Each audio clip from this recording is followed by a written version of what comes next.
Jadi ada gerakan memang untuk pindah ke yang kita sebut kayak mungkin ke public cloud gitu ya, public cloud provider gitu. Nah, kalau pemindahan seperti itu, walaupun terdengar enak pindah doang gitu ya, tapi sebenarnya tidak sesederhana itu juga gitu ya. Kalau teman-teman yang bikin aplikasi pasti udah dengar gitu ya, oh ya udah kebayang lah sulitnya gitu. Nah, jadi kita butuh sebuah platform yang bisa membantu kita untuk pindah dengan lebih mudah gitu ya.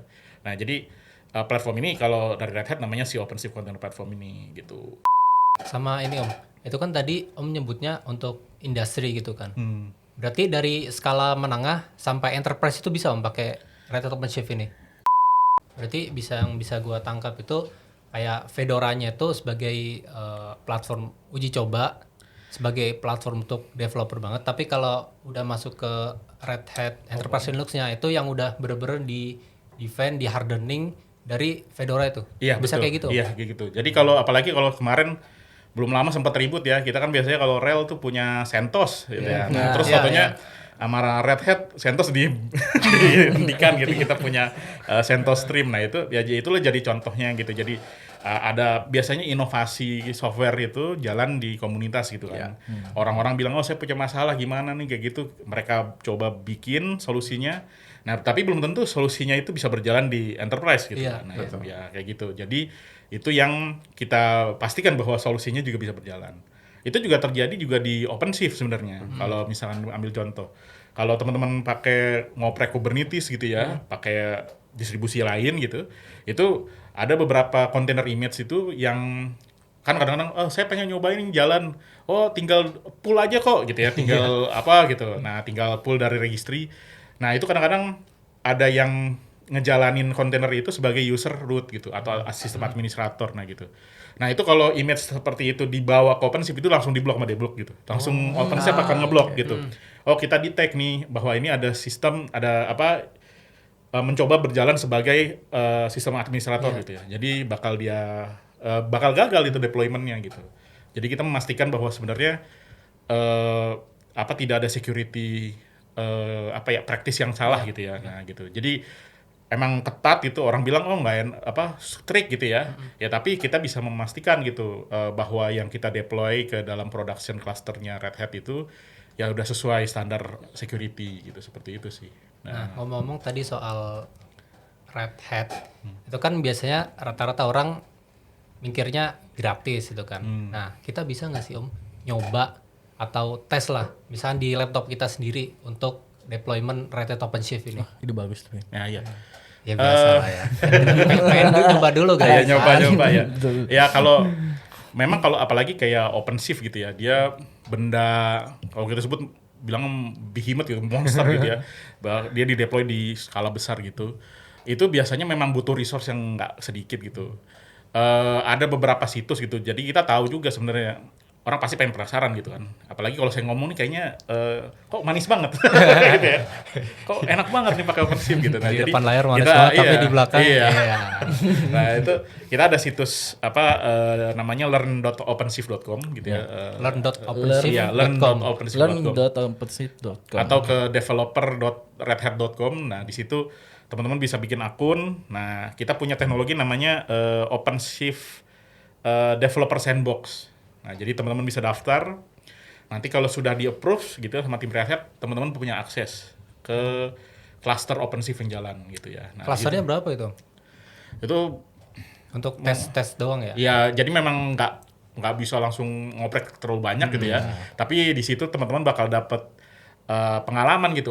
Gitu ya. Lebih gampang nih deploy aplikasi di OpenShift dibandingin yang lain gitu ya. Ternyata begini gitu. Nah, jadi ada fitur-fiturnya yang bisa dicoba juga. Setidaknya dari sobat-sobat berkawan ada wadah untuk nyoba lah ya. Dan si Red Hat sendiri itu memfasilitasinya. Gratis juga. Ya, itu gratis. Ya, saya baru mau nambahin. Gratis. Itu penting, gratis. Ya, Nah, bicara mengenai kontainer, OpenShift terutama ya. Kalau kita boleh tahu value added-nya atau benefits-nya dari sisi bisnis terutama untuk OpenShift itu gimana sih Om? Apa sih Om? Oke, ya. Kalau value benefit banyak soalnya. Ya, jadi kalau ngomong value benefit kan berarti sebenarnya worth nggak ya, berharga, cukup nggak sih investasi saya nih beli OpenShift dengan apa yang kita dapatkan gitu kan sebenarnya. Kalau ngomong, nah itu yang paling susah kan sebenarnya. Apalagi kita sebut platform ya, dia tidak tampak di muka customer secara langsung gitu. Jadi kalau kita bilang berharga nggak, ini emang sulit dinilai gitu ya. Tapi kalau saya propose sih seperti ini. Jadi dari kalau kita pakai OpenShift Container Platform gitu ya, itu kan sebenarnya sebuah distribusi Kubernetes kalau kita sebutnya. Okay. Nah, jadi kalau teman-teman nyoba bisa bikin install sendiri gitu ya, deploy sendiri, ada Kubernetes distribution gitu.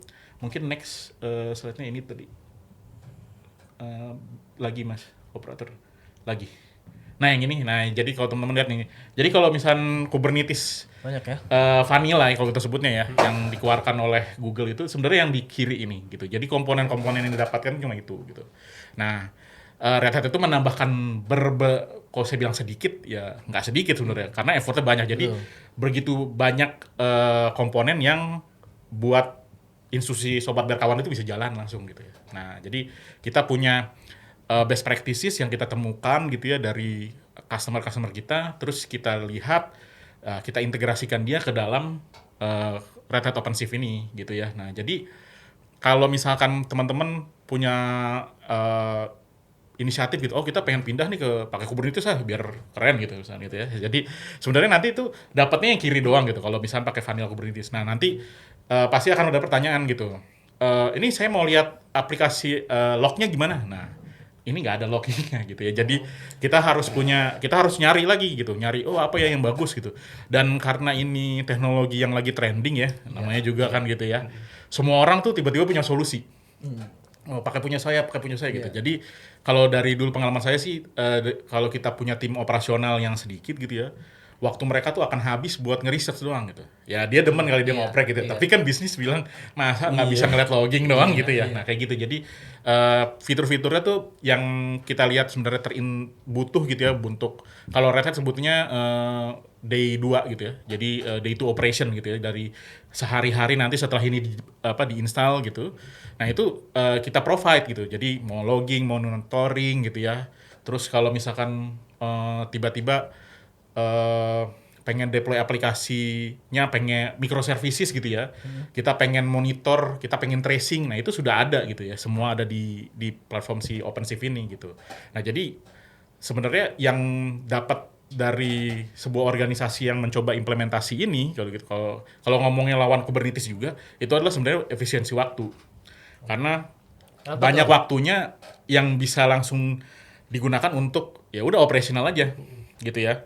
Best practice-nya sudah ada, udah diinstal di atas OpenShift-nya, ya tinggal pakai gitu. Nah, daripada mesti ngoprek. Ini bukan berarti kita nggak ngoprek juga gitu ya. Tapi waktu opreknya tuh diperpendek gitu ya. Nah, jadi seperti itu. Nah, terus apalagi ya, kalau dari sisi application development gitu ya, kayak misalkan, ini kan si OpenShift itu juga ada tooling kayak misalkan buat continuous integration, continuous delivery gitu ya. Itu kayak gimana, Om? Continuous integration CI berarti ya? Ya, CI/CD gitu ya. Continuous delivery. Iya, jadi itu gimana? Kalau misalkan ini sebuah automation kan gitu ya. Jadi kalau teman-teman sobat berkawan itu punya aplikasi gitu kan lagi bikin, kita bisa tuh submit ke code repository kita gitu ya.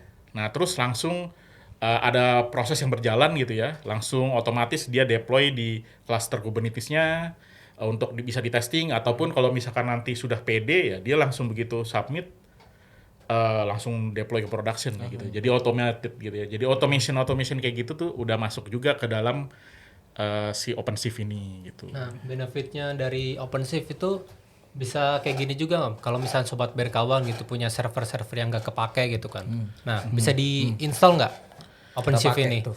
Ya, kalau OpenShift ini dia berjalan di hampir semua infrastruktur gitu ya. Jadi berkawan pengen ada punya VM gitu ya, udah jalanin VM, di atas VM dia bisa. Punya server nganggur, bagus gitu ya, itu bisa di-deploy gitu ya. Nah, terus bisa jalan di public cloud gitu ya. Nah, bahkan ini ada sebuah apa ya kalau disebutnya mimpinya gitu ya, roadmap-nya ke depannya. Dia mau jalan di infrastruktur untuk 5G gitu, edge communication gitu ya. Jadi ya gitu. keren ya. Itu yang mudah-mudahan cepat tercapai. gitu ya. Ya, jadi itu nanti ada teknologi yang kita sebut kan kalau ini banyak nih node-nya gitu ya, bisa jalan berapa node gitu. Itu nanti ada teknologi namanya single node OpenShift gitu. Single node Ya, OpenShift. jadi kalau teman-teman kalau sekarang tuh punya laptop gede gitu, PC yang sudah jalan gitu, nah itu bisa jalan di atas PC-nya gitu ya. Jadi memang nanti kalau mau install ya kalau apa bisa tercukupi ya bisa langsung jalanin OpenShift juga kayak gitu. Tentunya kita juga harus melihat dari requirement Iya, yang diperlukan ya Iya. untuk Nah sama ini Om, lagi-lagi nih kan Apa Red tuh, Hat Pe? Enterprise gitu kan. Agak sedikit sensitif nih Om. Mungkin sobat Berkaun juga pengen tahu nih. apa tuh. Mahal nggak sih Om Red Hat OpenShift ini? Mahal ya. Mahal itu relatif. Mahal itu relatif. Mahal itu Murah itu absolut gitu ya. Gratis absolut. Ya kalau dibilang mahal itu kan semua tergantung dengan kalau kita sebutnya load aplikasinya gitu ya. Jadi biasanya pasti juga nanya kayak gitu. Biasanya customer bilang bisa nggak mulai kecil aja Pak gitu ya. Nah itu Atau mulai yang gratisan? nah, kalau mulai gratisan nggak ada support Mas. Oh, Iya, benar. Itu yang value added juga tuh aku lupa ngomong untuk yang OpenShift itu ada supportnya gitu ya. Jadi support dari Red Hat-nya Support untuk dari Red Hat-nya langsung kalau nggak, iya, jadi kita bisa bantu kalau ada masalah terhadap sistem OpenShift-nya gitu ya. Bisa buka tiket, nah nanti akan ada tim support, bahkan kadang-kadang ada engineer yang bisa turun juga gitu. Wow. Iya. Ada beberapa customer kita yang bisa mendapatkan leverage seperti itu juga, tergantung kompleksitas ininya ya, masalahnya gitu. Ya tapi tadi gitu, biasanya kalau misalnya customer saya pengen nih pindah ke Red Hat OpenShift, ya kita tanya dulu sebenarnya Bapak tuh mau pindahin apa gitu ya. Ya mau pindahin gitu ya. Ya mau pindah ya, pindahin semua ya tentu juga dengan konsekuensinya juga gitu ya. Nah, jadi biasanya pasti kita ketemu dulu lah gitu ya. Kita kasih jelasin gitu kan fiturnya apa. Nah, nanti pasti kan nanya ujung-ujungnya ya seperti Mas Gipe bilang gitu berapa gitu ya. Nanti ya kita bilang oke, ini sekian kalau mau mindahin sekian gitu ya, seperti itu. Sebenarnya itu menarik banget sih buat aku pribadi ya sebagai kaum milenial yang dulu belajarnya itu kalau development program tuh pakai monolitik nih yang kayak aduh kita pakai waterfall yang kalau salah satu mulai dari nol gitu. Begitu lihat ini kayak wah ini Solusi banget sih. boleh nggak sih ini datangnya tuh 10 tahun yang lalu gitu. Boleh nggak sih lahir itu 10 tahun yang lalu kita tuh beneran kayak berjuang banget nih. Setelah dikit kita mulai dari nol. Cuman kalau ada OpenShift lucu sih ini kayak kita menyelamatkan kaum milenial sih. Ini baru yang pertama loh sobat berkawan. Jadi sebenarnya kayaknya kurang deh waktunya. Mungkin kita Harus ada boleh episode culik 2 lagi. kayaknya ini. Kita harus Rahmat nanti kita culik lagi mungkin 2-3 episode sih boleh sih. Karena kalau ngomongin OpenShift ya kita baru ngomongin basicnya doang nih. Kita belum ngomongin study case-nya, belum ngomongin success story-nya gitu.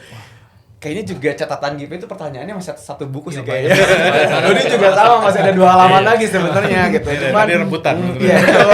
Makanya kita boleh sih kalau sahabat Barkawan pengen kita undang lagi Pak Rahmat, boleh nanti komen ke kita, bilang ke kita biar kita culik lagi. Kita kalau misalnya mau 4 episode boleh, 10 boleh, 11 boleh.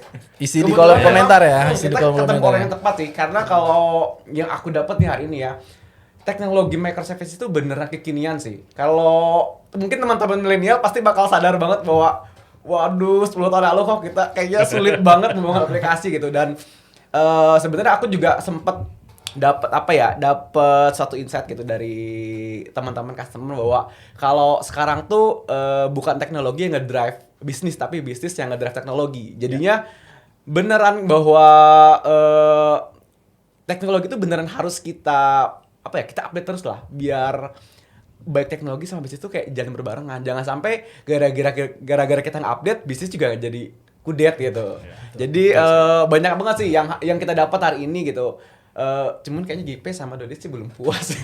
Kayaknya dia masih belum puas sih. Jadi kalau momen OpenShift doang tuh kayak kalau di coffee shop mungkin bisa sampai tutup diusir kali ya sama badan. Ya udah, sebelum diusir, Sebelum diusir. Oke, untuk episode kali ini bahwa gua nyimpulin nih Om, kita harus review kembali nih bisnis proses, bisnis model, dimana untuk tren digital transformation ini tepat bagi company, bagi sobat berkawan untuk menerapkan hal-hal seperti ini. Lalu banyak banget arsitektur atau gaya pengembangan aplikasi ya, seperti monolitik ataupun microservices. Nah, tantangan-tantangan yang dipakai oleh pengembangan aplikasi yang masih menggunakan monolitik ya seperti resource consumption yang gede, sulitnya debugging ataupun build and testingnya yang masih terhambat gitu kan. Nah, solusinya adalah menggunakan Red Hat OpenShift ini, di mana Red Hat OpenShift ini setiap fungsinya tuh ada tesnya lah. Iya. Lalu bisa mencegah bug-bug yang muncul di kemudian hari. Oke. Ada lagi tambahan? Kalau dari gue rasa itu udah merangkum semua, Pe. Udah cukup, Pe. Sampai gue gak kebagian, lu pelit banget sih, asli parah. Oke. Sebenarnya kalau sobat berkawan, kalau aku lihat ya, itu sebenarnya masih banyak catatannya. Sebenarnya jujur ini masih banyak nih, cuman karena waktu kita terbatas, jadi memang untuk kali ini di episode Tech Talk BRK Podcast hari ini mungkin sampai sini dulu. Kita bakal nampung dulu pertanyaan dari sobat berkawan. Kira-kira nextnya itu pengen ngobrolin apa lagi nih sama Omar Hamad, biar kita ada alasan buat nyulik Omar Hamad nih. Boleh sebanyak mungkin, karena kita kayaknya kalau ngomongin OpenShift atau Red itu kayak ya nggak cukup sehari atau sejam, makanya butuh banyak waktu lah. Karena ini yang memang teknologi kekinian nih. Jadi kalau ngomong kekinian ya harus terkini terus gitu. Jadi terima kasih buat Om Hamad. Terima kasih buat Pei sama Dodi yang udah nemenin teman-teman sobat berkawan di ngobrol bareng tim Red Hat. Nanti ketemu lagi di episode Berikutnya. Tech Talk BRK Podcast selanjutnya ya. Jadi jangan lupa komen, subscribe, dan juga kasih kita catatan mau ngobrolin apa lagi sama Omar Hamad atau teknologi yang lain. Oke, see you.